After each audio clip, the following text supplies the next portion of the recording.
এখন যাচ্ছি পালপাড়া। কি করতে যাচ্ছি? তো যাচ্ছি, এই যে দেখো এই কয়জনে বৌদি দেখি। এই যে আমি রেডি হয়ে গিয়েছি।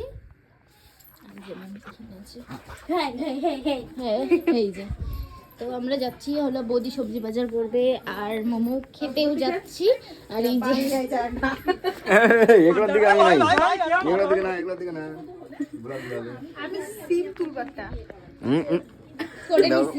করে নিছি এই যে বিআই মাখে চা খাচ্ছি। জানো এর মধ্যে একটা এসে দিয়ে বিয়ার কিংবা এসের বোতল দিয়ে দিদি কি মারাই না চা চা। তো রাঙাপানি থেকে আমার বৌদির বোনও চলে এসেছে আর কি, বৌদির বোনের দেওরের বিয়ে, তো এখান থেকে কিছু কেনাকাটা করবে, তো সেই জন্য আমরা এখন যাচ্ছি হচ্ছে পালপাড়া। এটা হচ্ছে বৌদির বোন, আমার বড় বৌদির বোন, তো সবাই মিলে যাচ্ছি। তো আমি আমার ভাস্তিকেও সাথে নিয়ে নিয়েছি, ভাস্তি না বান্ধবী, তো সাথে নিয়ে নিয়েছি। বললাম যে চ মোমো খেয়ে আসি। তারপর এদিকে দেখো সবজি বাজার করে নিল বৌদি, তারপরে এখান থেকে মাছ নিয়ে নিয়েছে। আর এখানে হলো আমার মেয়ে বলছিল মাছ, প্রথমবার বললো আর কি, তো আমি ওটাই বললাম যে মাছ। তো তারপরে আমরা চাউমিন দোকানে হলো চলে এসেছি। এখানে বৌদিরা পরে আসবে, ওখানে মাছ কেনাকাটা করছিল, আমাদের বললো যে তোরা মোমো খেতে চলে যা, অর্ডার দিয়ে দে, তারপর আমরা যাচ্ছি। তো এখানে এসে মোমো অর্ডার দিয়ে দিয়েছি।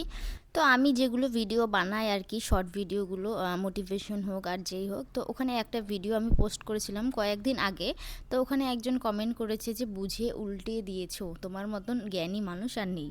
তো আমি নিজেকে কখনো বলিনি আমি জ্ঞানী মানুষ, সে যদি এখন মনে করে সেটা তার ব্যক্তিগত ব্যাপার। এখনকার দুনিয়ায় কেউ কিন্তু কারো ভালো দেখতে পারে না। কেউ যদি একটু ভালো কিছু করতে চায়, তাকে এমনভাবে কিছু কথা বলা হয় যে সে ওই কাজটা আর করার ইচ্ছাই থাকে না তার। তো সেই জন্য এমন মানুষের থেকে যত পারে তত দূরে থাকাই ভালো। কয়েকদিনেরই জীবন, তাই যতদিন বাঁচবো এনজয় করে কাটিয়ে দেবো। লোকে কী বললো না বললো সেটা নিয়ে মাথা ঘামানোর আমি কোনো প্রয়োজনই মনে করি না। তো তারপরে মোমো চাউমিন খেয়ে আমরা চলে আসলাম এদিকে একটু কসমেটিক্সের দোকানে। এখান থেকে আর কি কিছু জুয়েলারি কিনবে আমার বৌদির বুনু বিয়ের জন্য, তো সেগুলোই আর কি দেখছিলাম। তো চলো তোমাদের সাথে পরে আবার কোনো ভিডিওতে দেখা হবে, ততক্ষণের জন্য টাটা বাই, সবাই ভালো থেকো সুস্থ থেকো।